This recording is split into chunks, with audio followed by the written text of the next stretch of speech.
축덕과 추갈모시 함께 즐기는 방송 축덕숙덕 210번째 이야기 시작합니다. 안녕하십니까, 주영민입니다. 안녕하세요, 주시은입니다. 안녕하세요, 박진영입니다. 안녕하세요, 하성룡입니다. 자, 토토 볼까요?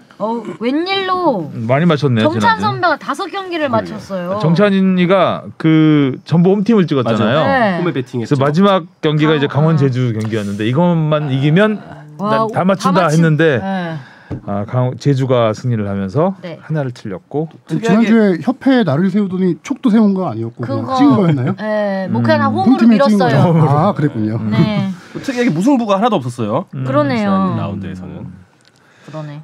딱히 이변인 경기는 없었고 일단 의외 놀라웠던 경기는 수원 FC와 대전 8골. 드라마 같은 역전극이 펼쳐진. 자, 댓글부터 하겠습니다. 네, 토기 52님이요. 축협 폭격기 이정찬 기자님, 축구협회 뉴스브리핑 잘 봤습니다. 스토이크 이야기하시는 건 너무 멋있어요. 내용은 주바페 아나콘다도 빨리 새로운 감독님 생겼으면 좋겠네요. 주하나 열정페이. 뽕PD님 서울 이야기할 때 우리 팀 애정이 가득. 뉴스브리핑까지 챙겨보셨네요. 그날 그 우리 축덕숙덕 녹음하고 그날 오후에 뉴스브리핑을 출연해요. 네. 브리핑에 나가서 또 손흥민 축협 배구 볼 때도 또 출연하셨던 것 같던데. 축협 폭격기. 김짜장 그만짜장님이 답이 없는 상황을 듣고 또 답이 없는 상황을 느낌. 전력 강화 위원장은 상황도 모르고 그냥 이사의 사퇴면 내부가 아닌 외부는 야구와 축구의 40년 콜라보는 4월의 저주인 듯. 콜라보네요 진짜. SDHE님이요. 승부조작 사면을 제시한 관련자는 찾아내서 뿌리 뽑아야 한다고 생각합니다. 뿌리 큰 뿌리겠죠. 관련자가 거의 전체 다니까 뭐. 뿌리가 너무 뽑아야겠죠? 네, 그러면 남는 게 없을 것 같습니다. 네. Why Always Me님이요. 어떻게 의견 바꾸는 게 이렇게 쉽고 유명 이사진 3명만 총알바지로 내세우다 이제 그냥 29인 전원 사퇴로만 끝내네요. 책임져야 할 그 사면을 요구한 세력들의 인물과 정몽규 회장의 사퇴가 답입니다. 전 우리나라 축구협회 망해도 좋으니 그 두 인물 사퇴 기원합니다. 망하면 안 되죠 일단. 그 대댓글로 오드리치님이 달아주셨죠? 네, 달아주셨는데요. 버퍼링이 걸리네요. 모닝 와이드 때문에 서로 다 써서 약간 걸렸어요. 배고파가지고 지금 걸렸어요. 대기업 총수나 그 어떤 기업들도 그 누구도 아무도 맡지 않으려 하는 자리를 범현대가에서 정몽규가 총대 메고 회장해줘서 그나마 다행 아닌가요? 회장이 미워도 회장이 무슨 잘못인지 모를 사건 같습니다만 했더니 또 대댓글로 이비엔왕님이 달아주셨어요. 정 회장 사퇴하면 축협 누가 이끌어가나요? 현대 아니면 한국축구 누가 스폰해주나요? 뭐만 하면 퇴임하라 사퇴하라 대안 있나요? 솔직히 정 회장 말고는 할 만한 사람 없어요. 대안은 찾아야죠. 네. 이런 식으로 뭐 사람이 없다고 하면 계속 반복되는 거 아닌가. 전에 한 분 계셨다 하지 않았었나요? 그 프로축구 연맹에서 오셨던 분이라고 했었나? 권 아닌가? 없었네. 계속 현대가에서 그 회장을 조중현 전무가 한번 축구인으로서 했었는데 사실상 그것도 이제 그분도 정몽준 회장 현대가 지지를 받고 밀어줘서 된 거였었고 조중현 회장 같은 경우는 그 선거에 여권과 야권이 있었던 상황이었고 여권은 이제 범현대가가 밀었던 거고 야권은 이제 허승표 회장이었죠. 네. 그리고 둘이 그때 선거를 했죠. 선거를 해서 조중현 회장이 됐었고 그런데 사실상 뭐 투표를 했었겠죠. 그때. 했었던 것 같은데 정몽규 회장 때도 꽤 세게 붙었어요 그때. 했던 걸로 기억합니다. 반대파 쪽에서 굉장히 그 접전 끝에 혹시 아니면 접전이 되기가 쉽지 않죠. 12년 전이라 현대에서 너무나 오랫동안 잡고 있었기 때문에 거의 뭐 축구인들한테 영향력은 현대가를 지금은 뭐 그렇죠. 네. 저도 사실 뭐 현대가 없는 그 축협 상황이 아예 상상이 좀 안 가는 정도로 와버렸어요. 네. 예전에 대우의 김우중 회장이 한번 했었 현대 그렇죠. 이전에. 초창기에 현대가 들어오기 전에 했었죠. 네, 들어가기 전에는 축구협회장이 뭐 약간 정치인도 하고 막 이랬던 것 같은데, 네, 그랬던 것 같아요. 현대에서 이제 너무 오랫동안 해놓으니까 지금 현대 아니면 답이 없는 것 같은 상황이 돼버렸죠. 네. 근데 뭐 대안은 찾아 나가야 좀 더 축구계가 깨끗해지고 투명해지지 않을까 싶습니다. 네. 자, 질문 가겠습니다. 무엇이든 물어보세요. 정기 후원해주시는 다비드리님이 오랜만에 보내주셨네요. 그러게요. 그동안 댓글이나 질문도 안 달고 듣기만 하다 보니 어느덧 200화마저 넘었습니다. 200회쯤 방송에서도 언급했으나 현 유튜버 박읍 씨를 필두로 인턴 시절 뽕PD가 기억나고 요즘도 노래 듣는다고 하시네요. 주영민 팀장님 땜방으로 오셨다가 고정으로 자리 잡으사 아재 개그 전성시대를 여셨다가 요즘은 하락기이신 것 같네요. 그때 라떼 이야기랑 모레노 심판이었나? 직접 찾아가신 썰도 이야기해 주시고 제가 보낸 질문을 답변해 주시던 두 분의 기자님 이야기도 하나하나 생각나네요. 그 주바페 주시은 아나운서는 은바페가 월클 메인 선수가 된 것처럼 SBS 메인 아나운서로 성장하시고 그 연맹 팀장님 오셨을 때 홍보대사 만들자고 했었는데 그거는 200회 늦었지만 진심으로 축하드립니다. 어느덧 시간이 참 흘렀네요.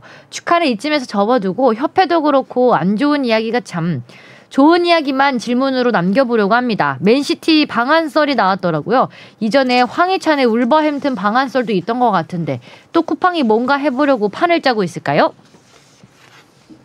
뒤에 또 매치를 한다면 K리그 올스타와의 대결이 있는지 외적으로 K리그 올스타에 대한 기획 단계는 어떠한지 궁금합니다. 정상빈 선수가 미네소타로 이적을 했네요. 이전에 황의조 선수와도 컨택이 된 것 같은데 한국인 선수에 대한 니즈가 있는 특별한 이유가 있을까요? 마지막으로 정몽규 회장님 임기 언제까지이실까요? 할만하안. 임기부터 2025년 1월까지입니다. 네, 2013년부터 해서 지금 3선을 하고 있고요. 네, 간단한 얘기부터 그렇게 하고 그 맨시티 방한설이 얘기가 계속 소문이 돌고 있긴 한데 지금 추진되고 있는 건 사실입니다. 7월 말에 이제 7월 중순이나 말 정도 될 것 같은데 항상 지난 시즌에 토트넘이 왔었죠. 네. 그런 식으로 뭐 다른 데지만 폴란드 쿠팡 시리즈의 일환으로 지금 오려고 하고 있는데 아직 최종까지는 확정은 안 된 상황이고요.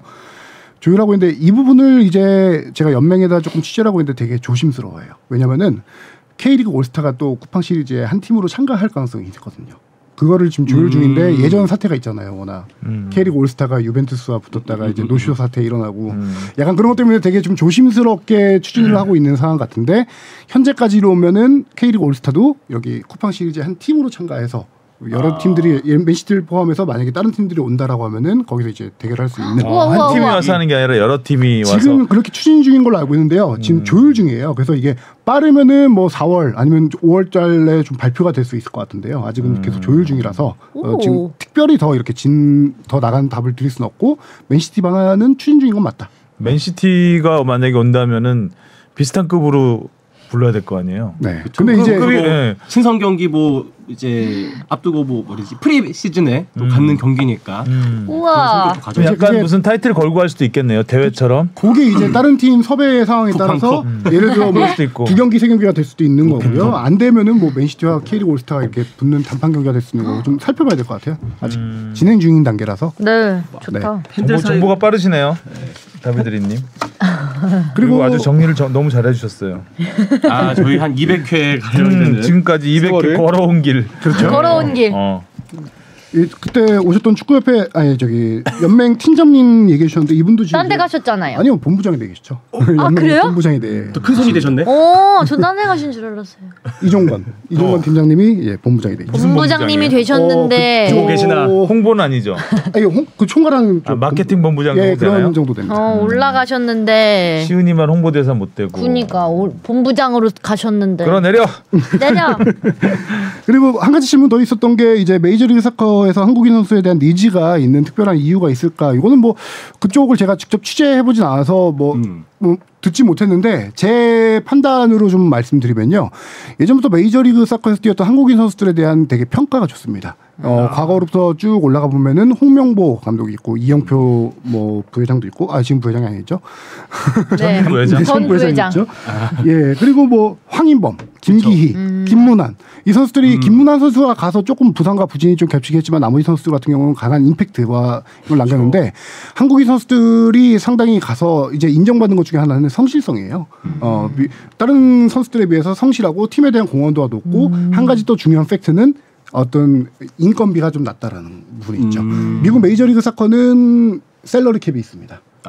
셀러리 캡이 있고요. 미국식 예외 조항이 되게 많아요. 뭐 예를 들어서 한 3명의 선수만 셀러리 캡을 제한받지 않는 선수들이 있어요. 그래서 빅네임들을 영입할 수 있는 이유가 있고요. 또 우리나라 K리그처럼 뭐 연령 제한 이런 게 있는데 23세 이하 선수는 또 셀러리 캡에 적용받지 않는 그런 케이스가 있는데 정상빈 선수 케이스가 그렇습니다. 셀러리 캡에 적용받지 않는 23세 이하 선수로 데려간 거고요.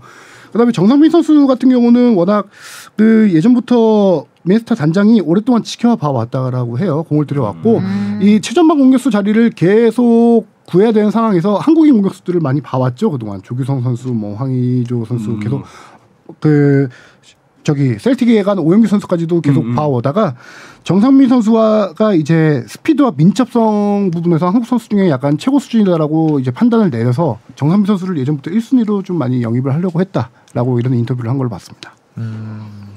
반대로 한국 선수가 이 메이저리그 사커에 진출하는 그런 필요성, 뭔가 장점은 있을까요? 뭔가 아직 미국은 그 유럽 축구에 비해서 변방이라는 느낌도 드는데. 그렇죠. 그게 이제 정상민 선수 같은 경우도 유럽에 갔던 케이스잖아요. 울버햄튼으로 이적을 했다가 그 대표팀 충족 조건이 안 돼서 A매치 몇 경기 이상 뛰어야 된다, 몇 퍼센트 이상 뛰어야 된다는 충족 조건이 안 돼서 취업 비자가 안 나와요, 잉글랜드에.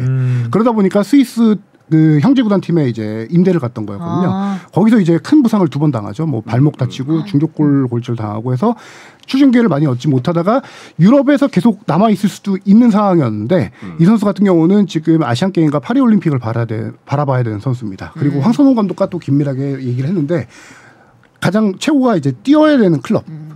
경기에서 뛸 수 있는 조건, 경기에서 뛰어야 된다라는 감독이 얘기했고 선수도 당연히 공감대를 형성했기 때문에 자기가 뛸 수 있는 클럽을 찾아낸 게 미네소타였고요. 미네소타에서 또 워낙 조건이 괜찮았어요. 뭐 심지어 선수뿐만 아니라 가족에게도 미국 영주권을 줄 수 있다 이런 조건 포함해가지고 여러 조건에서 본인이 뛸 수 있다라는 생각으로 팀을 옮기게 된 거고요. 당연히 K리그 복귀하면 다시 유럽 재진출을 어려운 상황인데 미국 메이저리그 사커 같은 경우는 유럽과 왔다 갔다 하는 케이스가 지금 많거든요. 아무래도 한국 K리그 시장보다는 미국을 더 유럽 스카우터들이 많이 보는 상황이기 때문에 재진출도 노릴 수 있기 때문에 미국을 선택한 겁니다. 잘했으면 좋겠네요. 그러게 이럴 때 안 다쳐야죠. 그렇죠. 네. 메탄 소년단으로 딱 빵 떴을 때가 엊그제 같은데. 그러네요. 진짜 헐헐 나갔으면은. 다음 질문이요. 김정곤님. 네. 안녕하세요. 놀라셨을 것 같아요. 김종곤님께서 대답하셨어요. 네 했을 것 같아요. 네. 제가 대신. 안녕하세요. 지난번 콜로비언 저 때 울산에서 하성윤 기자님을 만나서 매우 영광이었습니다. 사진 첨부해 주셨어요. 기억납니다. 너무 반갑습니다. 네. 키도 크시고 인터뷰 작게 보이려고 하성룡 맞습니다. 언급법을 좀 이용했습니다. 약간 뒤로 빠지셨네요. 네. 네. 스노우 약간 들어간 것 같아요. 어떤 게? 스노우 어플. 네. 키도 크시고 인터뷰에 열중하는 모습에 더 많이 응원하게 되었습니다. 이번 승부조작 사면 사태에 대해 축구팬으로서 매우 화가 나서 질문 드립니다. 네, 첫 번째 질문은요. 축구팬을 멍멍이 픽으로 알고 있는 정몽구 협회장을 사퇴시킬 수 있는 방법은 어떤 것들이 있나요? 꼭 자진 사퇴뿐인가요? 아니요. 물론 이사회 열어서 그렇죠. 하는 건데 이사회가 지금 없잖아요. 네, 그렇죠. 이사 갔잖아요, 이사회가. 딱 그건데 이게 어차피 이상해. 대한축구협회도 상관기관인 대한체육회의 정관을 다 따르게 돼 있고요. 대한축구협회 정관을 이거를 제가 다 따져봤는데 회의만이 있죠, 당연히. 회의만 정관을 보면은 재적 대의원 과반수 찬성으로 발의를 합니다. 회의만을 이사회에 올리는 거죠. 그리고 나서 재적 대의원 3분의 2 이상이 찬성으로 의결할 수 있는데 방금 말씀하신 대로 이사회가 현재로서는 자진 사퇴뿐이라고 봐야 되고 현재로서는 이사회를 구성한 다음에 하던가. 뭐 그렇대요. 근데 보통 이사회도 보통 아군으로 많이 그렇죠. 뿌리기 때문에 쉽지 않죠. 예. 최근 들어서 그러니까 어떤 경기 연맹 단체에서 이렇게 있었던 일이 배구가 한번 있었고요. 배구 협회장이 해임한 된 적이 한 번 있었고 몇 년 전에 가결됐나요? 가결됐던 걸로 기억하고요.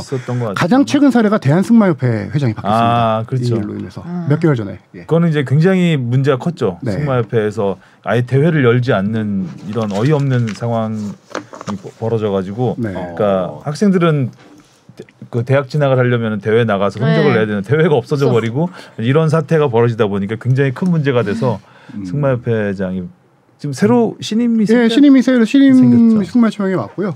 예, 이런 식으로 최근에 한 10몇 년을 돌려봐도 한 2번 정도 케이스밖에 없을 정도로 상당히 힘든 케이스긴 그렇죠. 하죠. 일단 회장이 되면 자기 사람들로 꾸리니까 다 협회를 장악을 하기 때문에 사실상 자진 사퇴뿐이라고 봐야 되는 거죠. 사실상. 예.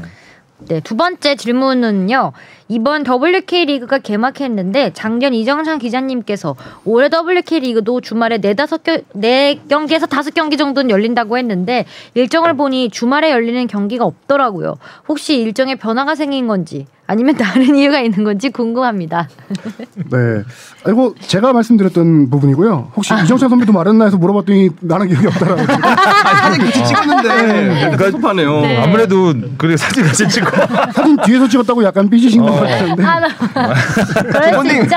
네, 제가 얘기했던 부분이고 유용한 정보는 이정찬 기자한테 나온다고 생각을 합니다. 아니야. 그런 거 마침 적고 있었잖아요. 저. 네. 네. 그럼 대충 답하겠습니다. 그래서 저도 이거를 따로 전화해서 취재해 보려고 하다가 일단 이번 시즌 일정을 제가 한번 봤어요. 봤더니 일단 개막 라운드부터 주말에 했습니다. 3월 25일 날 WK 리그 개막 라운드 3경기를 3월 25일 주말에 했고요. 그다음에 주말 경기가 또 예정된 게 5월 6일 날 토요일 날 한 경기가 예정돼 있고요. 예, 플레이오프 챔피언 결정도 다 토요일로 결정이 예정돼 있고 이런 식으로 제가 지난번에 말씀해드린 요지를 조금 살펴보면은 이게 당장 주말 경기를 하겠다라고 한 게 아니라 이걸 점차 늘려가겠다라는 거거든요. 그 이유는 제가 지난번에도 설명드렸는데 주말 경기 하기에 상당히 인프라가 쉽지 않습니다. 그쵸. 조명이 없는 구장도 많이 있고 또 그 남자 팀과 겹치는 케이스도 있고 그래서 구단이 오케이 하는 경우에 하나에서 주말 경기를 최대 3-4경기까지 늘려가겠다는 얘기였고요. 지금 이런 식으로 주말 경기를 조금씩 늘려가고 있는데 이것뿐만 아니라 5월 5일 어린이날 그다음에 6월 6일 현충일 이날에도 WK 리그를 편성하는 등 조금씩 이제 공휴일과 주말에 경기를 늘려가고 있는 상황입니다. 그래도 이제 프로리그로 자리를 좀 잡으려면 그 주말 경기 아무래도 이제 팬들 관중이 많이 올 수 있는 날에 하는 게 좋으니까 네. 주말 경기가 좀 많이 확대됐으면 좋겠네요. 네. 다음 질문은요. 지난번 하성룡 기자님께서 벤투 후임으로 빌드업을 추구하는 감독보다는 빌드업을 막는 감독을 선임해야 한다는 말씀을 하셨는데 이것도 혹시 이정찬 기자가 얘기한 거 물어봤어요. 아니에요? 저도 기억이 안 나요. 제가 이 말을 했나 기억이 안 나는 거예요. 그래서 물어봤더니 이정찬 선배도 이 말 한 적이 없대. 저도 그러면은 이 말을 제가 했나 싶기도 하고. 근데 이 얘기는 저도 막는 감독... 제가 한 거 같은데요? 이번에 네, 제가 한 거 같아요. 이번에 네. 읽어주시죠. 주영민 기자님. 네. 지금도 그 생각이 변함이 없는지 궁금합니다. 없으신가요? 변화를 딱히 더 생각해 보진 않았는데 그때 아마 그런 얘기를 했던 것 같아요. 그러니까 빌드업 축구도 좋은데 그러니까 빌드업 그러니까 우리가 국제 무대에서 경쟁력을 키우려면 그 우리보다 수준 높은 팀들의 빌드업을 막을 줄 아는 그런 수비력을 갖추는 게 먼저가 아니겠느냐 이런 얘기를 했던 것 같은데 이 말은 변함이 없죠 당연히. 네. 네. 클린스만 감독도 그랬으면 좋겠다라는 마음이 있는 거죠. 예. 그리고 이건 질문은 아니고요. 그리고 저번 방송을 들으면서 뽕팬이님은 잘못하면 사면이 없다는 말에 빵 터졌습니다.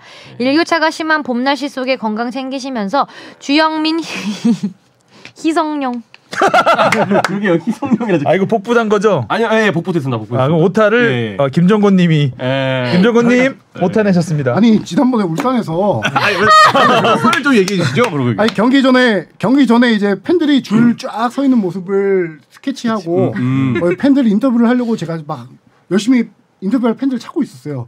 멀리서 갑자기 다가오시는 한 분이 계시더니 하성룡 기자님 아니세요? 이러면서 예. 기분 좋지 그러면. 그렇죠.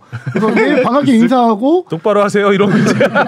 축덕수덕 그 아이디랑 이름까지도 말씀해 주셨어요. 저한테. 그래서 제 기억을 하고 있었거든요. 근데 기억을 하고 있어서 사진까지 찍자고 하시길래 희성룡으로. 희는 아니니까. 얼굴이 희잖아. 네. 주영민 김정곤님 너무 반갑습니다. 네. 하성룡 이장진 기자님과 주시은 아나운서님까지 모두들 힘내세요. 제가 1회부터 듣고 있는데 뽕PD님 연애사 이야기가 너무 재밌네요. 올해도 좋은 소식이 있길 바랍니다. 뽕PD님 파이팅! 지금은 없습니다. 네. 파이팅! 생각해보니까 그날 인터뷰를 해드렸어야 되는 건데 안 했어요? 이분은 안 했죠. 왜? 사진만 찍고. 제가 약간 그 약간 단체로 온 가족이라든가 이런 연인분들 이런 분들은 좀 마켓 타깃으로 찾고 있었거든요. 그렇죠. 엄청 열심히 꾸미셨는데. 그러니까 축구 옆에 두건 뭐 아들냄 딸냄 데리고 오셨을 것 같은데. 아니 혼자 오셨었어요. 붉은 악맛 B도 하셨는데 아쉽다. 뿔도 달고 오시고. 죄송합니다. 네, 인터뷰를 안 해주셔서 약간 서울에서 가셨을 수도 있는데 그렇죠. 네, 울산분이 아닐 수도 있잖아요. 아 그럴 수도 있겠다. 약간 사투리 쓰셨던 걸로 기억합니다. 그 울산 근데 분일 진짜 수도 있고. 와, 신기하다. 예, 희성용이었습니다. 네. SBS 희성용입니다. 네. SBS 예. 희성용입니다. 자, 오. 드디어 손흥민 선수가 100골을 넣었습니다. 예. PL골 한글로 썼네. 아 약간 피지컬백 따라해봤습니다. PL골 100. 피지컬 100이 아니라. 예. 그렇게 말해야지 알아듣는 거는 한 번에 딱 우리 약간 좀 디자인 쪽으로 이렇게 만들면은 좀. 제가 디자인으로 피지컬별 안 피지컬처럼. 네, 그 백자를 그럼 약간 이렇게 필기체처럼 써야 되는 거 아니에요? 맞아요. 자, 손흥민 존에서. 야. 진짜 멋있게. 손흥민의 어떻게 보면 트레이드 마크잖아요. 그렇죠. 바로 네. 그 장면이. 저는 그 골, 그러니까 정말 딱 그 골이 뭐 뇌리에 박히는 그 경기가 그 멕시코전에서 네네. 그때는 왼발이었던 걸로 월드컵? 기억하는데 월드컵. 그리고 득점왕 될 때 득점왕 노리치 되는 시티전. 마지막 경기 골 그리고 이번 골도 어떻게 이렇게 결정적인 순간에 딱 그 장면을 재현하는지 정말 놀라웠습니다. 정말 탄성을 그냥 끊을 수 없는 결국에 뭐 필살기인 거죠. 뭐 알고도 못 막는. 그리고 손흥민 선수가 이 골을 워낙 잘 넣기 때문에 쉽게 넣는다라고 생각할 수 있는데 결코 쉬운 골이 아닙니다. 이 골이요. 보기만 해도 어려워요. 그렇죠. 훈련을 뭐 하루에 뭐 몇백 번씩 찬다고. 그 얘기를 하자면은 손흥민 선수 아버지가 다 아시다시피 감독이시잖아요. 손흥정 감독인데 어렸을 때부터 손흥정 감독은 슈팅 훈련을 잘 안 시켰습니다. 시켰잖아요. 저 책 읽었거든요. 그렇죠. 왜냐면은 이 선수들이 어렸을 때부터 슈팅 훈련을 많이 하면은 무릎에 가부가 생기기 때문에 부상이 일찍 오고 선수 생명이 짧아진다라고 해서 어릴 때는 간단하게 공각구 도는 기술 위주의 기본기 훈련만 시키고요. 본격적으로 슈팅은 물론 했겠지만 본격적인 슈팅 훈련한 걸 고등학교 때부터 시킨 걸로 제가 알고 있습니다. 그러니까 하루에 뭐 떼약볕에서 하루에 그 지역에서 뭐 몇백 그 지역에서만 하루에 1000번씩 찼습니다. 왼발 오른발 발이 번갈아 나나? 그러니까요. 발 불날 텐데. 그것도 독일 함부르크 가기 그러니까 무릎 아껴놨다가 그렇죠. 한 방에 다 쓴 거죠. 공이 터질 이런 것 거 이제 같아요, 몰빵이라 진짜. 그러죠. 진짜. 그래서 그렇게 연습이 있었기 때문에 손흥민 선수는 이 존에서 왼발이든 오른발이든 기회만 하면 때린다 자신감이 너무 좋은 거예요. 그러니까 된다. 이 지점에서는 어느 정도 차면 골문 구석으로 간다는 걸 아는 거죠. 그렇죠. 그러니까 골대를 보고 차는 게 아니죠. 이쯤 됐으면 어떻게 차면 된다는 그게 이제 몸에 익어버린 거죠. 그래서 손흥정 감독이 얘기한 게 중요한 말이 있어요. 이 위치에서 찰 때는 골대 구석 사각 지역으로만 가면은 이거는 골키퍼가 가지트 팔이 아닌 이상 막지 못 못한다라고 막는다. 했거든요. 그래서 손흥민 선수도 이 골을 넣었을 때 인터뷰할 때 본인도 골대에 맞을 줄 알았다. 그렇게 연습을 많이 한 거예요. 거의 골대에 맞을 것 정도로 사각지대로 늘렸을 정도로. 진짜 잘 그러니까 감겼어. 이게 얼마나 그렇죠? 몸에 익었냐면은 이 김종곤님이 가셨던 그 울산의 그 콜롬비아전 그때 그 골대가 비어 있었잖아요. 골문이 골키퍼가 나와서. 그렇죠. 근데 그때도 빈 골문을 향해서 그렇죠. 손흥민존처럼 이렇게 구석을 향해 계속 가기 차는. 사실 그것도 어떻게 굳이 보면 어려운 구석으로 안 차도 되는데. 네, 여기 나와 있었는데. 몸이 반응하는 거죠. 네. 그리고 또 보면 대단한 게 예전에 뭐 독일에 있을 때도 함부르크테나 그 레버쿠젠에 있을 때도 이 존에서 되게 슛을 많이 쐈잖아요. 네. 근데 그때보다도 발전한 게 뭔가 느껴지냐면은 거리가 계속 멀어지는 듯한 느낌이죠. 아, 예전에는 딱 점점. 페널티 박스 근처에서 쐈다면은 예전에 이제 아스널전 골 그리고 뭐 레스터 시티전 골 뭐 이런 걸 생각해 보면은 점점 더 막 무슨 탱크가 멀리서 막 자주포 쏘듯이 그 거리도 멀어지고 있는 더 막 이 존에서의 그 기량을 더 활활 펼치고 있지 않나. 그리고 어려웠다는 걸 말씀드렸는데 이게 앞에 수비 2명이 붙어있는 상황에서 약간 치고 나가면서 순간적으로 때린 공이었잖아요. 이 수비 위치랑 골대와의 거리 안에 안에 얼마나 수비들이 밀집돼 있는지 이런 걸 다 따지는 그 골 기대값이라는 거 있잖아요. 네. 이거 제가 또 살펴봤더니 몇 퍼센트? 2%. 2%. 이게 예전에 아스날과 북런던 더비에서 이 똑같은 골 터뜨릴 때도 2%였던 걸로 기억하는데 2%였고 올 시즌 손흥민 선수 골이 많지는 않지만 손흥민 선수가 넣은 골 중에 가장 그 골 기대값이 낮았던 다시 말하면 가장 어려웠던 골이죠. 토트넘이 2대1로 브라이튼을 이겼습니다. 근데 경기 내용은 사실 좀 그렇죠. 많이 밀렸죠. 또 안방인 거 생각해 보면은 뭐 점유율도 많이 내주고 경기 분위기 전체적인 흐름 자체도 브라이튼한테 많이 내줬죠. 많이 내줬다. 손흥민 골 아니었으면 네. 굉장히 어려운 경기가 됐을 텐데. 또 상대 골 취소도 있었던. 네. 알고 보니까 뭐 PK 오심도 있었고. 오심도 나왔다고 하고요. 자, 돌아가신 할아버지 외할아버지를 추모하면서 하늘을 향해 손가락을 가르쳤죠. 네. 찰칵 세리머니 대신. 자, 뽕 PD가 아주 정리를 잘했어요 이번에. 네. 일단 네. 손흥민 저요? 백호골에 대한 TMI 네. 읽어주시죠. 손흥민은 땡땡 킬러다. 8시즌간 손흥민에게 가장 많은 골을 내준 팀은 사우샘프턴 10골. 참고로 포트트릭을 기록했던 네. 팀이 사우스햄튼입니다. 그렇죠. 레스터 시티를 상대로는 9골. 참고로 레스터 시티 올 시즌 헤트트릭을 기록했던 팀입니다. 오, 좋은데 아주 호흡이. 네, 호흡이 촉촉. 좋아요. 자, 그렇다면 야구와 축구의 콜라보 같아. 크리스탈 팰리스전에서 7골. 참고로 프리미어리그 데뷔골을 터뜨린 팀이 상대 팀이 크리스탈 팰리스입니다. 네. 자, TMI 막 쏟아집니다 네. 지금. 네. 아스널과 북런던 더비에선 4골을 작성. 아까 2% 얘기했죠. 그렇죠. 이거 좀 약하네. 근데 진짜 그만큼 어떤 상대를 만났을 때 그 대표적인 골들이 다 떠오르는 것 같아요. 네, 맞아요. 그만큼 뭐 단연간 여러 시즌 동안 활약을 했기 때문에 또 이런 기억들이 우리 뇌 속에 있나 싶습니다. 잘한다. 현역 PL 선수 중 100호골을 보유한 선수는 4명뿐이고요. 다른 리그 간 선수는 제외했습니다.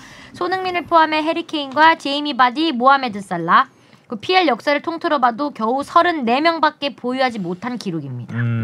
야, 뭐 좀 있으면 혼란이 100골 가겠죠. 그쵸. 한 3년 4년 뛰면 될 것 같긴 한데 4년까지 안 가도 될 것 같은데. 혼란은 뭐 혼란은 진짜 3년 안골 3년이면 세 시즌이면 될 것 같아요. 골 폭격기. 생태계 뭐 파괴의 일단 종. 손흥민하고 포지션도 다르고 역할도 다르기 그렇죠. 때문에 손흥민은 굳은 일 다 하면서 해내는 거기 때문에. 뭐 다른 얘기하지만 홀란은 시즌 45골 터뜨려서요. 프리미어리그 소속 선수로 이번 시즌 공식전 최다골 기록을 세웠습니다. 리그하고 컵 대회 다 포함해서 모든 프리미어 소속 45골 인간이냐. 4년 안 걸릴 것 같은데요. 그전에 예전에 메시가 50골 50골 넘게 넣은 적이 있었는데 그것도 깰 것 같아요. 시즌 45. 네, 시즌 45골. 공식전. 누구는 챔피언스 평생을 리그랑 해도 다 포함해서. 달기 힘든 기록을 그렇죠. 1년 만에 한 시즌 만에. 살라가 44골 넣었던 걸로 깼죠. 혼란 대단하다. 자, 손흥민 선수의 동료들이 최고의 골을 꼽았다고요? 네. 최고의 골은 푸스카스 70m 골이겠죠, 당연히. 네, 뭐 그런 것 같아요. 근데 이제 뭐 각자의 이유로 이제 또 기억하는 것들이 다르니까 이제 자기 최애 골들을 뽑았는데 뭐 우리가 기억하는 골들도 많고요. 의외의 답변도 좀 있었습니다. 의외의 답변이 뭐예요? 그나마 의외라고 따지면 케인의 골이죠. 리즈 원정에서 터뜨렸던 이 케인 선수가 패스를 하고 손흥민 선수가 마무리한 건데 그 뒤에서 길게 패스한 거 얘기하는 건가요? 기억이 안 나는데 저도 이건. 근데 이게 사실 기록적인 의미가 있어서 그래요. 이 PL 듀오 합작 최다골. 합작 최다골. 당시 이제 37골로 경신을 했을 때. 아무래도 본인이 껴있어야 기억이 나겠죠. 그러네. 해리 케인이 이 골을 선정했다는 거죠? 네, 해리 케인. 자신한테도 의미가 있으니까 선정을 했는 모양이네요. 그래서 뭐 이때 나왔던 골들이 뭐 아까 말씀해 주셨다시피 푸스카스 상탄 그 70m 드리블 골 그리고 첼시전 50m. 네. 다 기억나죠 그 골들은. 어. 네. 근데 이 뭐 동료들이 뽑은 골도 있는데 손흥민 선수가 스포츠 TV 그냥 OTT이긴 한데 스포츠 TV랑 경기 후 거기서 인터뷰를 좀 길게 했어요. 손흥민 선수의 100골을 쭉 되돌아보는 정리하는 인터뷰를 하는 게 있는데 거기서 약간 주제별로 섹션을 나눠서 한 게 있어요. 거기서 얘기를 해주면 역사적인 골들을 조금 케이스를 한 건데 크리스탈 팰리스와 아까 리그 데뷔 골 그 얘기도 있었고 또 구단에서 자체적으로 좀 주목하는 골들은 우리도 많이 주목했죠. 감독들의 새로운 감독들의 1호 골들. 개막전이 아니고 감독 대결. 토트넘 경기장 개장 네, 맞아. 경기. 개장 경기 1호 골들에 대해서 1호 골의 토트넘도 사나이. 주목을 하더라고요. 근데 꼭 1호 골을 손흥민 선수가 국대 와서도 이번에 1호 골 손흥민 그쵸, 선수가 클린스만. 넣었잖아요. 그렇죠. 그러네요. 네. 클린스만 1호 골. 네. 그렇죠. 신기한 것 같아. 뭐 무리뉴, 누누, 콘테 이어서 클린스만 감독까지 그렇게 했고요. 손흥민 선수가 그래도 본인도 역시 푸스카스상을 받은 70m 골을 자기의 인생골이다라고. 그렇죠. 얼마나 많은 생각을 했겠어요. 거기가 달려가면서. 패스에 말아. 패스에 말아. 안 따라오나? 그리고 사우스햄튼전에서 4골 넣었던 그 공은 아직도 침실에 자기 포트트리 간 골. 포트트리 간 골을 갖고 있다라고 좀 얘기를 했었고. 침실에 있어. 네. 신기하다. 본인이 또 기억에 남는 골 중에 하나를 꼽은 게 뭐냐면은 지난 시즌 득점왕을 확정한 노리치 시티전 골이에요. 왜냐면은 당연히 득점왕을 했고 본인이 이런 얘기도 했어요. 내가 어렸을 때 이 상을 받는 게 꿈이었는데 꿈이 이루어진 순간이었다. 뭐 이런 식으로 얘기를 했는데 그 득점왕을 이룬 것뿐만 아니라 그 골을 만들어가는 과정에 대해서 되게 상세히 설명을 했는데 동료들이 정말 나를 대놓고 밀어주는 맞아요. 그때 그 모습이 넣으라고. 되게 이제 본인도 인상이 많이 남았던 거죠. 본인도 그 골을 넣었을 때 동료들이 다 같이 와서 한 얘기가 너 이제 득점할 수 있어. 막 이런 식으로 다 축하해줬다라고 하면서 손흥민의 100호 골을 거기 스포츠 TV에서 인터뷰하면서 쭉 둘러보는데 저도 기억나는 골들도 있고 기억 안 나는 골도 있고 쫙 주마등처럼 스쳐 지나가더라고요. 토트넘 친구도 착해. 네. 그리고 뽕 PD가 손흥민 인터뷰들을 쫙 정리했는데 성대모사라고 정리한 건 아니죠? 아니. 포지션 논란에 대해서 손흥민이 언급을 했다라고까지 할 수 있을까요? 뭐 논란이라기보다는 뭐 일단 인터뷰를 한번 들어보겠습니다. 전형적인 어그로성. 어그로성. 맞습니다.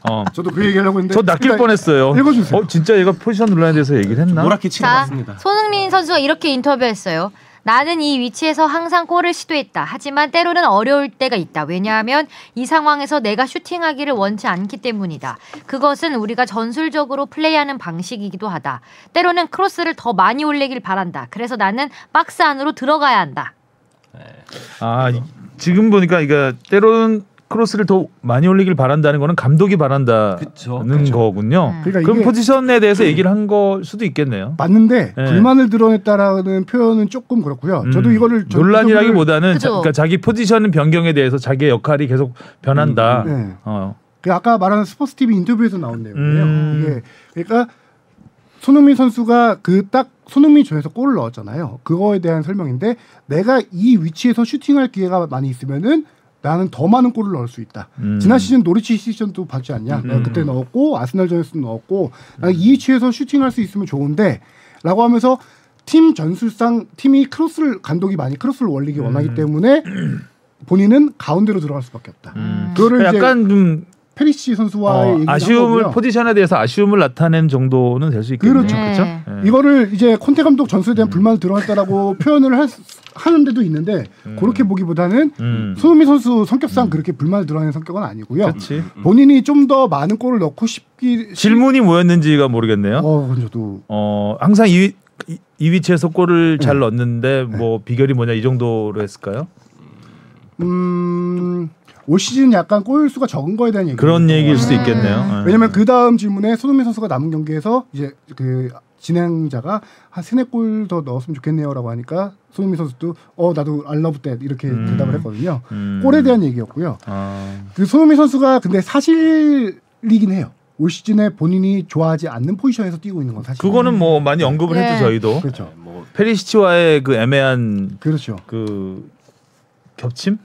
그래서 손흥민 선수가 이날 경기에서는 그 포지션이 아니라 좀 더 전방에 올라간 포지션이었거든요. 지금 뽕피디도 이거 잘 정리했어요. 그럼 넘어가죠 그러면. 네. 패스맵을 보면은 이 전 경기 에버튼전에서 손흥민 선수는 거의 하프라인에 머물러 있죠. 그리고 패스를 주고받는 게 많이 없는데 이제 브라이튼전에서는 손흥민 선수가 거의 최전방에 위치해 있죠. 실질적으로 최전방에 이렇게 올라가서 이 두 개의 차이가 뭐냐면은 손흥민 선수는 14번이 페리시치인가요? 네네네. 네. 그 손흥민 선수는 이 축구 용어긴 한데 지금 전문적으로 보면 약간 메잘라로 뛰고 있다라는 뜻이에요. 메잘라가 뭐죠? 여기도 있어요. 뽕피디 써놨는데 여기 있어서 제가 이걸 설명드리려고 하는 건데 메잘라가 무슨 약자인 줄 알았어요. 공식 용어입니다. 이탈리아어고요. 메잘라. 영어로 표현하면 하프윙이에요. 하프윙. 하프윙. 네. 이탈리아어로 메조라는 게 약간 하프라는 뜻이고 메조소프라노. 네, 그렇죠. 그다음에 알라였나? 그래서 메조랑 알라를 합쳐서 메잘라 이렇게 부르는 것 같은데 그게 이제 윙어란 뜻이에요. 하프윙어. 하프윙어란 뜻인데 뭐냐면 손흥민 선수는 어린아이 알라. 그렇죠. 지난 시즌까지 이제 갔을 때 측면 공격하거나 최전방 투톱을 쓰거나 하면서 최전방에서 많이 머무르는 움직임을 보였고 했는데 올 시즌에 보면은 이게 하프윙이라는 거는 윙어로도 뛰면서 중앙 공격형 미드필더를 같이 병행한다는 얘기예요. 즉 이런 말인즉슨 공격의 연결고리 역할을 한다는 거거든요. 최전방 공격수보다는 공격의 연결고리 역할을 하고 그 전보다 수비 가담이 훨씬 더 많아야 되는 역할이에요. 메찰라라는 게. 포그바가 약간 이런 유형을 가장 유형. 대표적인 게 포그바도 있고요. 우리가 가장 잘 알만한 건 맨시티의 데브라이너 선수가 네, 이렇게 데브라이너. 되죠. 데브라이너는 약간 어시스트에 특화 그런 능력이 있는 선수기 때문에 그 포지션에 맞는데 이번에 100호 도움까지도 한. 그렇죠. 손흥민 선수는 약간 솔직히 말해서 창조적인 패스를 뿌리는 스타일은 아니잖아요. 마무리를 그렇죠. 해야죠. 그렇죠. 마무리하는 스타일이고 그러다 보니까 본인에게 좀 맞지 않는 옷을 입고 있다라고 본인도 생각을 했던 거고 그거를 이번에 약간 드러낸 건데 이거를 되게 나이스하게 드러낸 거죠. 내가 골을 좀만 더 넣을 수 있으면은 이 포지션에 있으면 넣을 수 있다라고 되게 나이스하게 표현을 한 거죠. 나이스하게 말한 걸 이렇게 논란. 논란 이러면 어떡하니? 나이스한 논란으로 하죠. 네. 봉 PD는 여기서 메잘라 역할을 해야 돼요. 도움을 해야 된다. 이렇게 논란 일으키지 말고 네, 논란 사실이었다 이러면 마무리 지으려고 하지 말고 사람들이 메잘라. 이렇게 되잖아. 빌드업을 뒤에서. 자 그리고 이브닝 스탠다드와 인터뷰 또 좀 읽어주시죠. 네, 지난 시즌은 환상적이었다. 득점왕을 차지한 건 나에게 엄청난 자신감을 준 마법 같은 순간이었다. 새로운 시즌이 시작되자 사람들은 소니는 득점왕이라며 나에게 또 다른 엄청난 활약을 기대했다. 하지만 단순한 문제가 아니었다. 더 많은 주목을 받았고 더 많은 압박을 받았다. 압박감을 토로하는 내용이네요. 변명하자면 많은 변명거리를 찾을 수 있겠지만 난 그건 내 진짜 모습이 아니었다며 변명하는 타입이 아니다. 내가 최고 수준에 미치지 못한 것에 대해 변명하고 싶지 않다. 난 압박감을 즐기지 못하는 아직 완벽하지 못한 선수다. 아직 발전할 수 있다. 마지막 리그 8경기는 나와 팀의 매우 중요한 경기가 될 것. 자, 인성이 드러나는 인터뷰네요. 그야말로 그죠? 참자네. 겸손하고. 근데 이번 시즌 압박감이 진짜 상당한 것 같아요. 이 인터뷰뿐만 아니라 제가 기억하기로는 월드컵 직전이었나 직후였나 스카이 스포츠와 단독 인터뷰에서도 이 똑같은 말했어요. 나는 득점왕이기 때문에 기대감이 더 커졌기 때문에 그거 압박감이 크다라고 얘기 많이 했거든요. 자 손흥민 선수 이야기는 많이 정리를 했는데 뽕 PD가 막 여기 이런 것까지 넣어놨네. 이미지가 예뻐. 이거 이쁘다. 응. 혼자 봐. 이렇게. 이제. 자 K리그가 너무 재밌어서 네. K리그 이야기를 해야 될 것 같습니다. 자 임영웅 임영웅이 놀랐다. 임영웅 뭐 아니 그날 보러 가가지고 자랑하는 것도 아니고 단톡방에 계속 사진 올리고. 아니 좀 되게 와 놀라웠습니다. 저도 신기한 경험을 해서 이거 저도 뭐 상암 경기장이 3층까지 찬 경우가 국대 경기 말고는 국대 경기 말고는 거의 없지 않나? 예전에 슈퍼매치 때 좀 찼다가 그 위에를 많이 막았죠 이제. 막았죠. 뭐 천으로 이렇게 그렇죠. 덮고. 예. 어땠나요? 경기 시작 전부터 너무 놀라웠어요. 이게 되게 경기 시작하기 직전에 많이 들어가긴 했었는데 이번에는 뭐 밥도 먹을 겸해서 한 2시간 전 그때부터 갔었거든요. 근데 웬만한 그 전날 다른 라운드에 그 경기 직전보다 사람이 더 웅성웅성 많은 거예요. 그래서 특히 또 좀 아주머니들 네. 처음 보는 그 모자챙 약간 분위기는 그래서 경기장에 등산이 아니라 저기 산책 나오신 분. 네. 경기장의 약간 분위기가 전국 노래자랑 같은 느낌도 좀 나면서 좀 친숙한 느낌? 네. 거의 지역 축제 느낌? 통계는 내지 않지만 관중 평균 나이가 역대 최고령이 아니었을까 생각이 들더라고요. 그렇죠. 네. 아닌데 뭐 여성 관중 비율도 막 여성 관중이 가장 많은 네. 경기가 아니었나 싶어요. 전 그 하프타임 공연 때 다 같이 뛰시는 모습이 너무 상암 귀여우셔가지고 저희 앞에 어머니 두 분이 아주 열심히 뛰시더라고요. 영웅이 본다고. 아니 그 시간이 주말 오후 3시 4시 반 4시 반이었죠. 네. 미국에 있을 때 새벽 3시인가 그랬거든요. 새벽 3시인가 4시인가 계속 카톡 올려가지고 카톡. 뽕 PD가 하루에 2시간밖에 못 잔다는데 그나마 자고 있는 아니요 딱 잠들기 직전이었는데 직전? 영웅이 저기 미국까지 들썩하게 그 피곤한데도 뭔가 하고 제가 찾아봤을 정도로 영웅. 근데 정말 이게 K리그에 큰 임팩트를 하나 남긴 것 중에 하나가 저도 워낙 미담들이 많더라고요. 파도. 그 좀 이거 서울 쪽 취재해서 제가 몇 가지 알아봤는데 뭐 많이 알려진 얘기일 수도 있겠지만 임영웅 가수 임영웅 씨가 어떻게 시축을 하게 됐냐? 친하다고. 그렇죠. 이걸 살펴봤더니 임영웅 씨가 자기의 축구 클럽이 있더라고요. 그러니까 조기 축구회 같은 건데 축구 클럽이 있는데 거기에 행사를 할 때 기성용 선수가 한번 초청이 됐었대요. 그래서 기성용 선수가 거기에 초청돼서 가서 나중에 서울 경기도 한번 오셔서 뭐 이렇게 한번 하셔야죠. 라고 했고 두 영웅이 그렇죠. 만났구나. 그리고 황의조 선수와는 원래부터 좀 친분이 있었고요. 황의조 선수하고는 그래서 그런 대화가 있던 와중에 임영웅 씨가 그 같은 축구 클럽에 있는 선수가 또 옛날 FC 서울 출신의 이승열 선수가 있어요. 이번에 옆에 같이 앉아서 유니폼도 들고 했었죠. 이승열 선수가 연결고리가 돼가지고 FC 서울 홍보팀과 연결을 해줬고 그렇게 해서 먼저 제의를 한 거예요. 내가 가서 시축을 하겠다. 웬 횡재야 이게 진짜. 그거 웬 횡재야? 옳다구나. 출연료라고 하긴 좀 그런가? 검압이 안 받았대요. 네, 그렇죠. 그런 거 사례도 안 받고 전혀 받지 않고요. 임영웅 때문에 한 2만 명 이상은 더 왔을 텐데. 그 구단 추산 2만 5천 명이 더 왔습니다. 2만 5천. 네, 2만 5천 명. 얼마예요? 그 티켓 가격으로 한 만 원만 해도 몇 억이죠. 10억 정도 되나? 그래서 거기다가 임영웅 씨는 유니폼을 예고를 한 거죠. 내가 가서 시축을 하고 유니폼에다가 서울 유니폼에다 사인을 해서 주겠다라고 해서 유니폼도 직접 했는데 직접 구매를 했는데 그 유니폼에 서울 구단에서 그거를 이제 유니폼을 마련해 줄 때 임영웅 씨가 축구 클럽에서 본인이 소속한 거기서 10번을 달고 뛴다라고 해요. 워낙 메시 팬이래요. 이번에 또 유튜브에 올라왔더라고. 메시 직접 만났다고 파리 놀러 가서. 그래서 어디에 놀러 가서? 파리 가서? 네, 이번에 임영웅 씨 개인 유튜브에 올라왔던데 그게. 네. 그래서 구단에서 10번 유니폼 마킹해서 유니폼을 이렇게 드리겠다라고 했더니 아니다. 수호신의 번호인 12번을 달아달라. 야. 그렇게 해서 12번을 달게 됐다라는 얘기죠. 수호신의 번호 12번? 12번째 서울의 서포터즈 이름. 서포터즈. 서울 서포터즈를 수호신이라고 하는데 보통 팬들을 12번째 선수라고 하니까. 네, 그래서 나는 12번을 달아달라.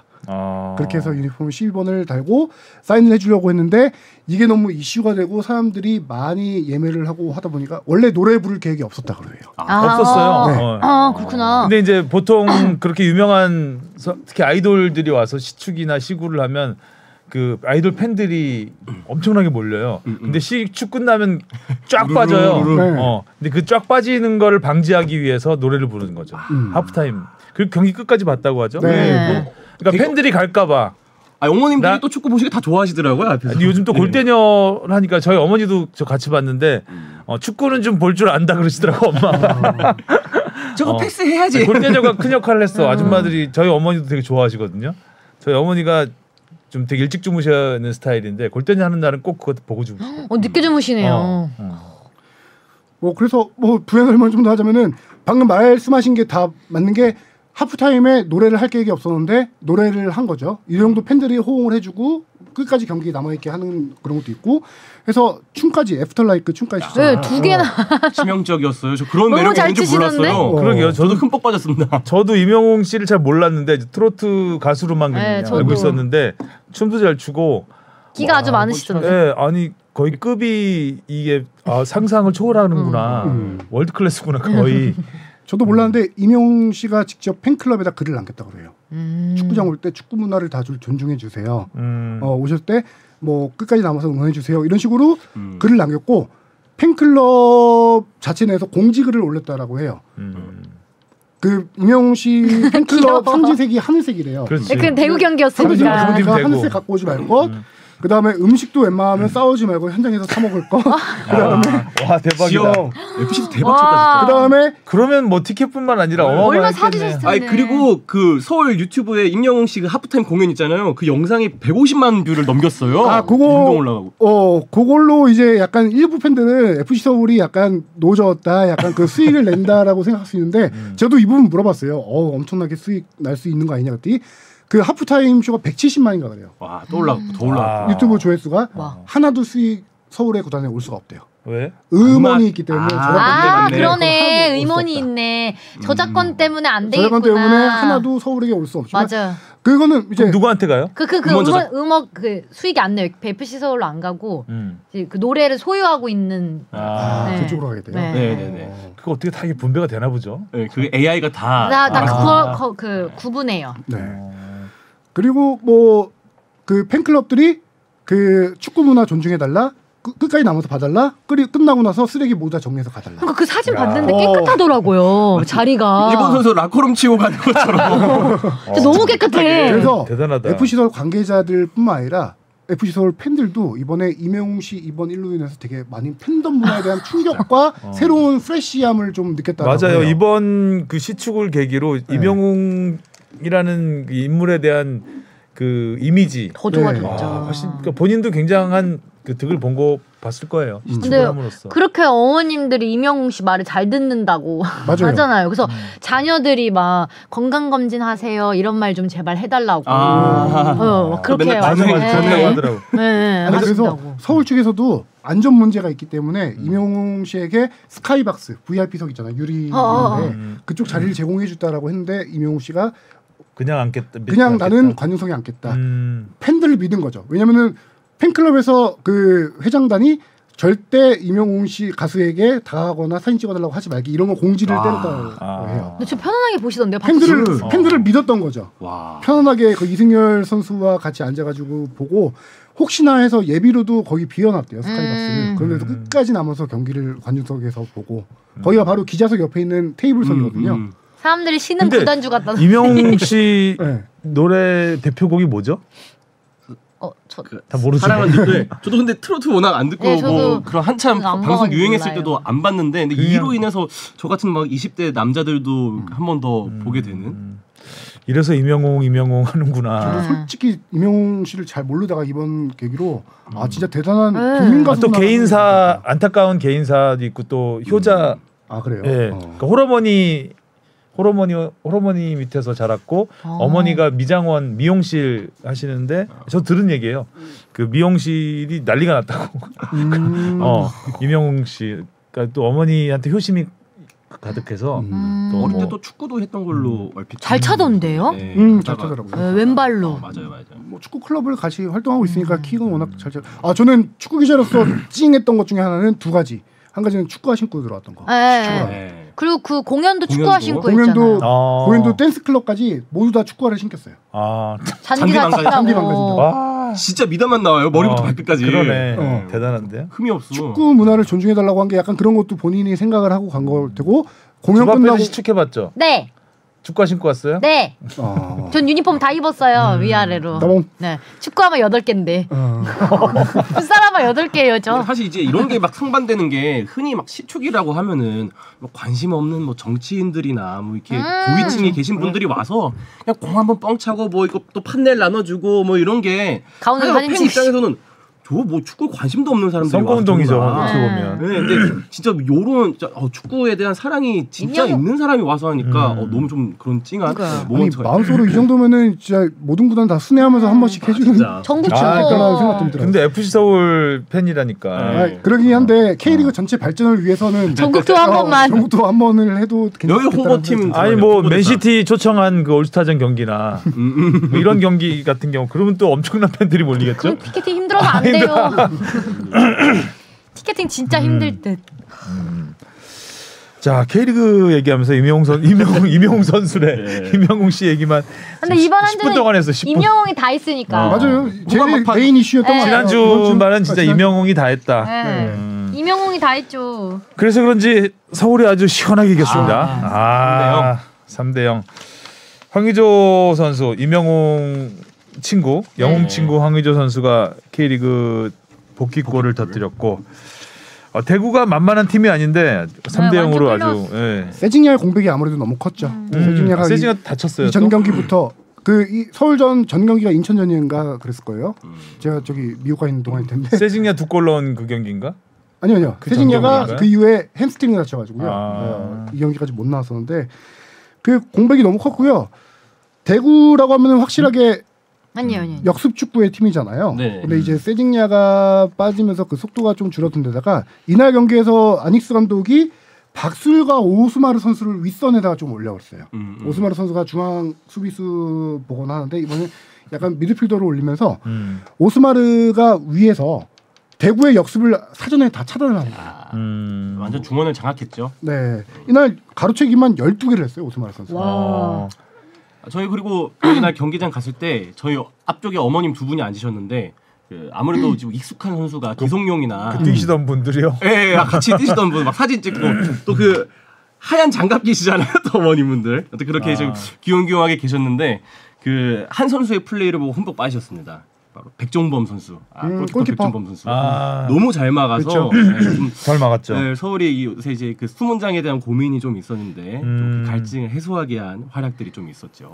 전반에 3골을 넣은 게 서울이 2017년 이후에 5년 만이라고 하더라고요. 와 분위기 제대로 탔네요. 그러니까 이명훈 팔로세비치 프리킥 진짜 꼼짝도 못했잖아요 골키퍼가. 기가 막혔죠. 임영웅의 왼발을 이어받은 팔로세비치의 왼발. 다 임영웅으로 가는 거야. 그렇죠. 팔로세비치 골도 그 오스마르 선수가 피해줬나요? 수비벽 사이에 있는 걸? 네, 맞아요. 피해줬던 것 같아요. 아니 하프타임 후에 왠지 그 팬들이 이명웅 씨한테 다 관심 집중될까봐 전반의 모든 경기력을 다 쏟아부은 것 같아요. 하프타임 쇼하기 전에 우리 다 보여주자. 빨리 집중됐어 돼. 자 이러는 와중에 주바페가 또 오타를 하나 찾아냈죠. 대구 아무리 서울이 이겨서 기분이 좋다 그래도 그렇지 최원건 감독님을 최원건 감은 어디요? 이렇게 독? 최원건 감은 독을 빠뜨렸어요. 은을 뺀다는 게 독을 빼버려. 은을 뺀다는 게 독을 뺐어. 감독은에서 그냥 은을 빼려 그랬는데 독을 빼버려. 감독은에서 사면 안 되는 거잖아요. 이게 너무 웃기네. 포이즌이. 자 이제 서울 얘기 그만하고요. 네. 그 다음에 수원 FC. 야 대전이 무패 달리고 있었는데 사실 2대0으로 대전이 앞설 때까지만 해도 아이고 뭐 경기 끝났네 이 느낌이었는데 정말 드라마가 펼쳐졌습니다. 네. 간만에 수원 FC랑 경기했다라는 생각이 들더라고요. 수원 FC가 지난 시즌부터 많이 먹으면 더 많이 넣고 이기는 팀이었거든요. 보는 경기가 재밌는. 너무 재밌는 경기였죠 이 경기. 이용 선수가 또 아주 오랜만에 골을 넣었고요. 네. 아내가 임신 중이구나. 그 세리머니는 못 봤는데. 유니폼 안에다 공 넣어서 딱 전형적인 그 임신 세리머니 그거거든요. 태명이 못지라고요. 붙어 다니라고. 보통 이렇게 붙는 의미를 많이 하더라고요. 의미 있는 골이 됐네요. 오랜만에 수원 이적 후 처음이지만 전북에서도 골이 많지 않잖아요. 네, 그렇죠. 골 넣는 포지션도 아니고. 상주에서 골 넣은 이후로 이제 2016 시즌. 네. 상주 상무 시절. 거의 7, 8년 만이네 거의요. 이날 경기는 수원 FC는 정말 호재가 많았던 게 라스 선수가 확실하게 터졌어요. 수원 FC는 라스 선수를 중심으로 공격이 돌아갈 수밖에 없는 팀이거든요. 라스가 부진한 상황에서 수원 FC 부진이 계속 이어졌고 라스가 터지면서 시작하면서 이날 경기도 이렇게 역전이 이루어졌는데 거기다가 윤빛가람 선수 그 프리킥 보셨어요? 윤빛가람 선수 프리킥 골대 맞는 장면? 경기 봤는데 윤빛가람 헤딩슛밖에 기억이 안 나요. 그렇죠. 그 헤딩슛 나오기 그때 내가 기사를 쓰면서 보고 있어가지고 그 장면을 못 봤을 수도 있겠네. 헤딩슛 나오기 좀 바로 거의 직전이었어요. 프리킥을 정말 강력하게 찼는데 골대 맞았는데 봤어요. 그때부터 분위기가 그냥 수원 FC도 확 가더라고요. 수원 FC가 진짜 이런 역전승을 만들어낸 게 진짜 오랜만에. 수원 FC 노동건 골키퍼였죠. 네, 그렇죠. 노동건 골키퍼 살았죠. 네. 두 번째 골은 완전히 그렇죠. 판단 미스 어떻게 보면 이제 웃음거리가 될 수도 있는. 티아고 선수가 골키퍼 나온 거 보고 나와도 너무 나왔잖아요. 그렇죠. 네. 자 그리고 울산은 연승 6전 전승. 야 대단하다. 루빅손. 뽕피디가 잘 정리를 했는데 루빅손의 스토리가 짠하네요 보니까. 그러네요. 신화가 있었어요. 마치 신화요. 7부 리그 2011년 7부 리그에서 시작을 해서 신문 배달, 이삿짐 센터, 스포츠 용품 매장 판매원을 하면서 축구를 병행한 거잖아요. 네. 2018년에 2부 리그로 2부 프로 진출을 했다고 하면은 이때가 25살. 그죠? 5년 전이니까. 25살에 2부 리거로 데뷔를 한 거죠. 그리고 2020 시즌 2년 만에 1부 리그에 올라갔고 스웨덴 명문 함마르비비에 입단해서 3시즌 동안 88경기 31득점 19도움 전천후 활약을 펼쳤고 스웨덴 대표팀까지 발탁이 됐고. 네. 근데 안타깝게도 데뷔는 못했다 하더라고요. 뭐 코로나19 사태도 있었면서. 네. 자 개막전부터 골을 터뜨리면서 하더니 두 골 모두 정말 슈팅 감각이 쉽게 넣더라고요. 골을 세게 차는 것도 아니고 딱 첫 번째 골도 탑포스트 보고 멀리 그냥 빈 때리고 딱 밀어차는 거고 굉장히 영리한 선수라는 생각이 그렇죠. 들죠. 두 번째 골도 약간 허를 찌는 타이밍으로 바로 슈팅 때렸고요. 영리한데 엄청 뛰어. 산소 탱크. 난 또 별명도 갖고 있죠. 이 선수도 공격 경기의 상황 보면은 왼쪽 측면 공격수로 선발 출전하는데 네. 공격 때 보면 오른쪽 측면에도 와 있고 중앙에도 와 있고 정말 전천후더라고요. 아니 모든 공격에는 다 가담돼 있던데라고요. 네. 대단하다. 수비도 하고. 자, 7 개막 후 최다인 7연승에 도전하는 거죠 이제. 네, 그렇죠. 하는 거죠. 다음 경기. 7연승한 팀이 두 팀밖에 없네요. 98년 수원, 2003년 성남. 다들 최고 전성기를 달리던 시절이죠. 그렇죠. 다 왕조 시절. 수원과 성남. 그런 거 봐서는 진짜 울산이 지금 이제 왕조를 열어가고 있는 듯한 느낌이 드는데. 그러네요. 그러니까요. 분산이었던 시절이 있었는데 그러니까요. 이렇게 갑자기. 후원하게. 솔직히 울산의 외국인 선수들에 대한 불안감이 시즌 초반에 있긴 있었어요. 레오나르도 선수가 빠지면서 뭐 마틴 아담 선수가 있었지만 이 선수는 이날 경기에 선발 출전했어요. A매치 때 2경기 연속골 헝가리에서 기록하고 와서 컨디션이 좋은 상태에서 선발했지만 이 선수는 딱 팀에서 서브 자원으로 좀 봐요. 조커 역할로. 그래서 이제 최전방 주민규 선수가 좀 해줘야 되는 상황이고 루빅손 선수와 스웨덴 또 다른 선수 한 명 있거든요. 그 두 선수가 약간 물음표였죠. 이 선수들이 올 시즌 팀에서 해줘야 되는데 루빅손 선수 같은 경우는 확실하게 지금 복덩이를 데려온 것 같아요. 손씨들이 잘하긴 잘하네요. 그러네요. 루빅손. 손루빅 선수. 이날 경기에서 울산이 경기력이 전반에는 괜찮은데 후반에는 정말 많이 울산이 맞나 싶을 정도의 경기력이었어요. 그리고 또 수원이 진짜 잘해줬어요. 네. 수원이 잘했죠. 근데 승리가 그리고 없어. 막판에도 정말 기회가 많았는데 그렇죠. 수원이. 수원 같은 경우는 전반에 유효슛이 하나에 불과할 정도로 울산에 완벽하게 밀렸는데 후반에는 물리치 선수를 하프타임에 교체를 했거든요. 뮬리치 선수를. 이 선수가 하프타임에 교체를 물리치료인 줄 알았어 지금. 네, 물리치료 말고요. 뮬리치 선수를 출전했는데 이 선수가 후반에만 슈팅을 7개 때립니다. 골대 강타한 것도 있었고요. 후반전은 거의 조현우 대 뮬리치였어요. 맞아요. 그 정도로. 네. 이날 조현우 선수가 선방쇼를 펼쳤는데 이게 골키퍼가 확실하게 팀에다 승리 승점을 안겨다 주는 경기였다. 그렇게 얘기할 수 있죠, 이 경기를. 페널티킥 막았잖아요. 진짜 결정적이었죠. 뭐 못 차는 슛도 아니었고. 맞고 그렇죠. 막 포효하시는데. 페널티킥뿐만 아니라 이날 거의 들어갈 만한 골 한 3골 정도 많은 것 같아요. 자, 울산 다음에 항상 전북 얘기하는 얘기해야죠. 팀 전북 얘기를 해야 되겠죠. 저는 이기긴 했어요.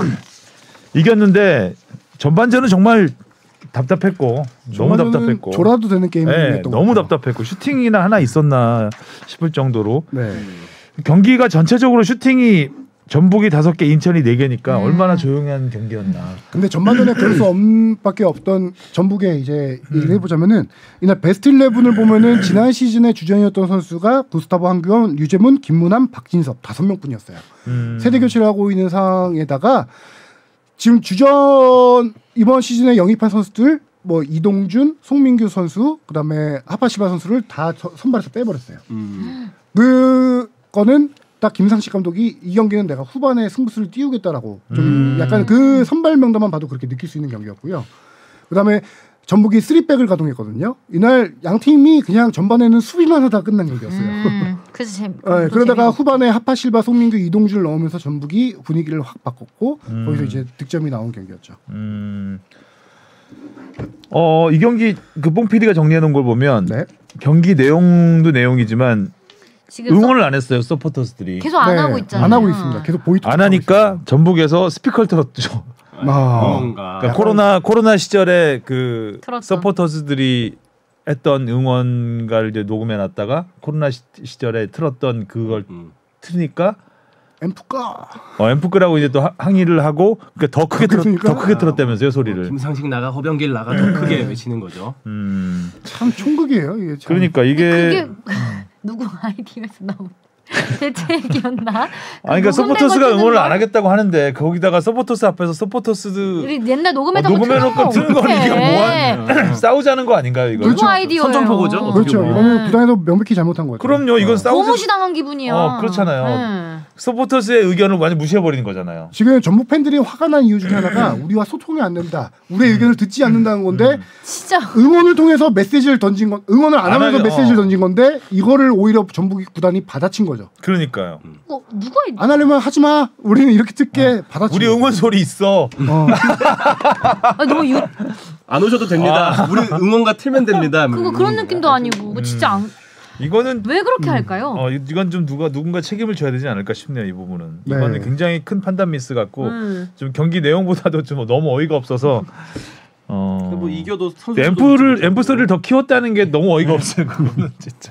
일단 구단 팬들은 전북 팬들은 지금 허병길 대표이사와 김상식 감독이 사퇴할 때까지는 응원을 보이콧하겠다라고 계속 선언을 해놨고요.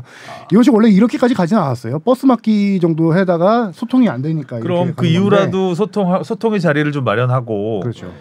잘하겠다. 일단 납작 엎드려야죠. 그렇죠. 이 상황인데 네. 뭐 어디 하나 내세울 게 없잖아요. 전북이 지금 경기력도 안 좋고. 근데 왜 계속 피하시는 거죠? 김상식 감독이 피한다. 응. 초반에 피하다가 피하지 않고 맞대응했는데도 그 약간 태도 논란 또 있었죠.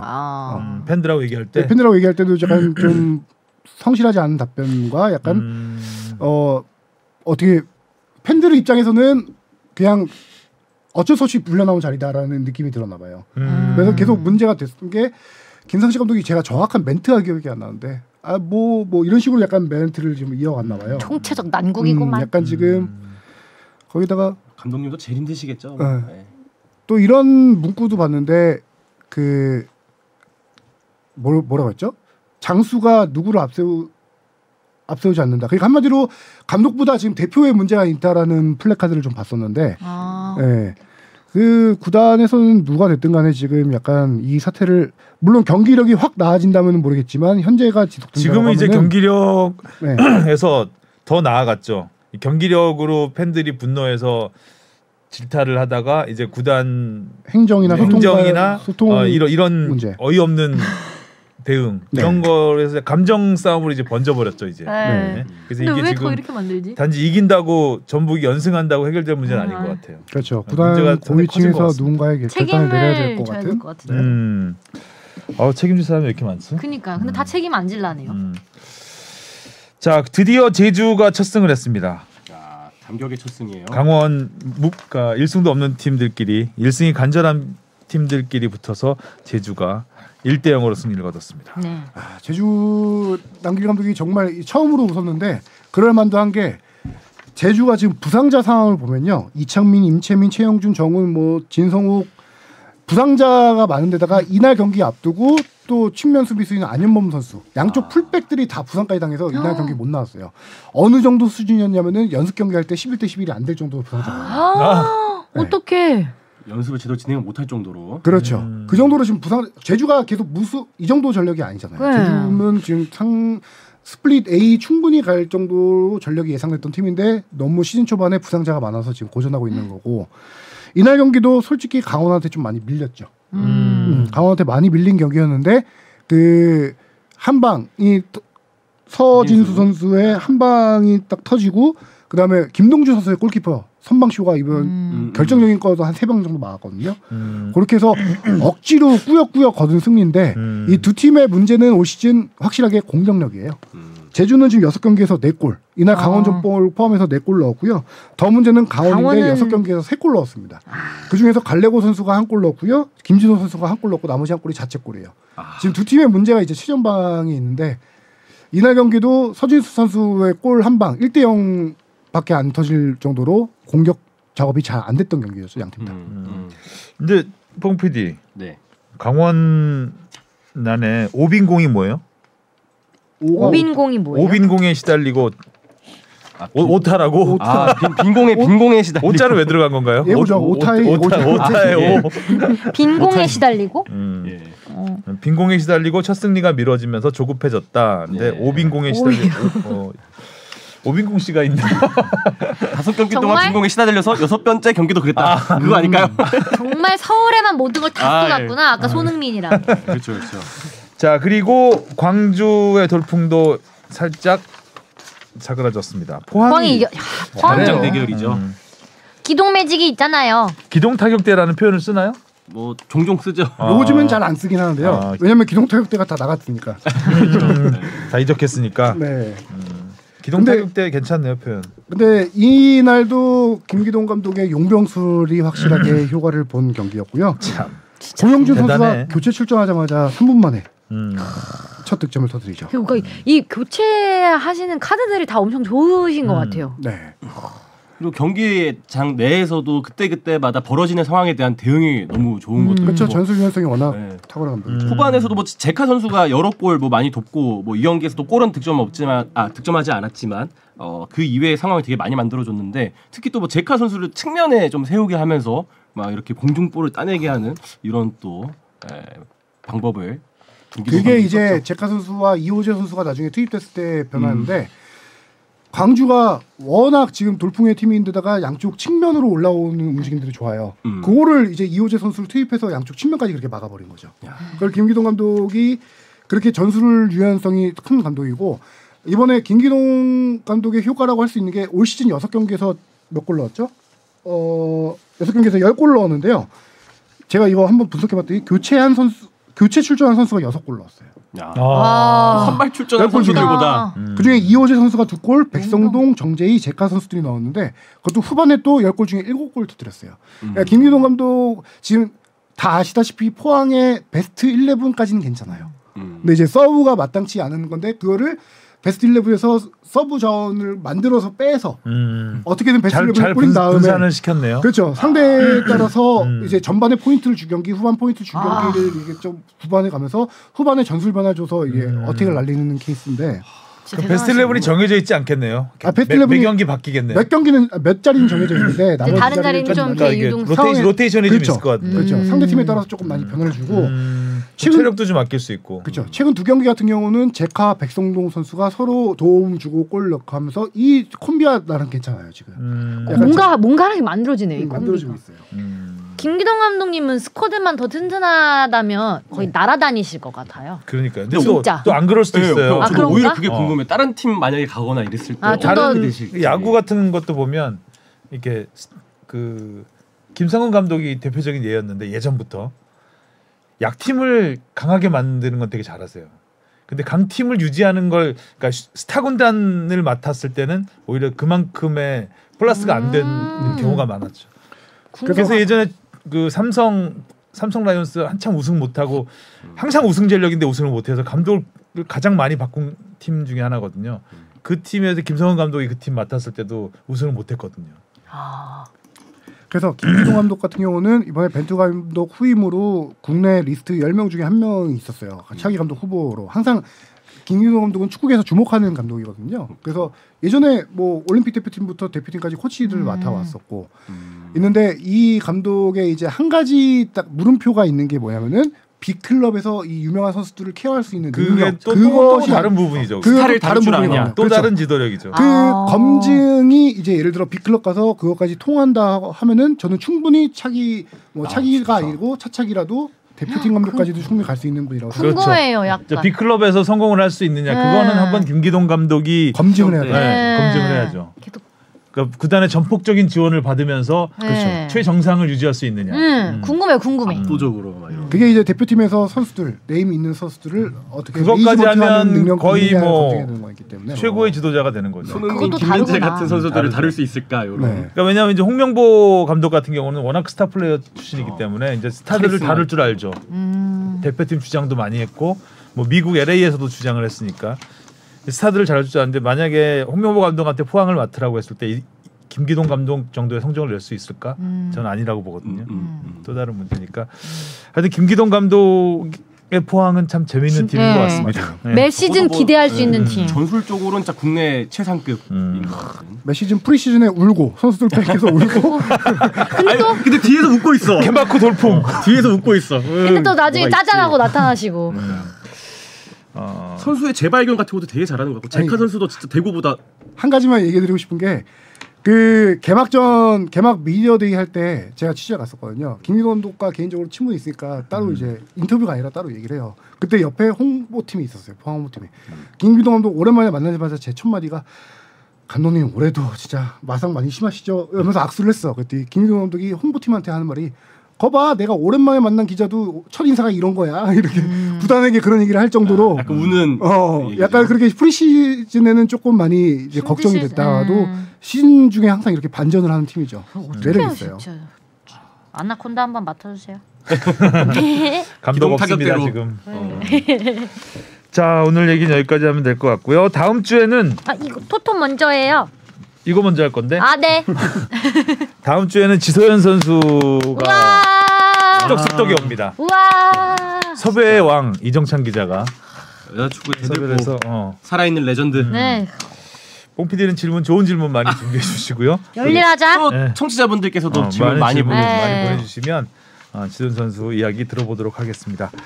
마지막으로 토토합시다. 수원 삼성대 제주입니다. 아유.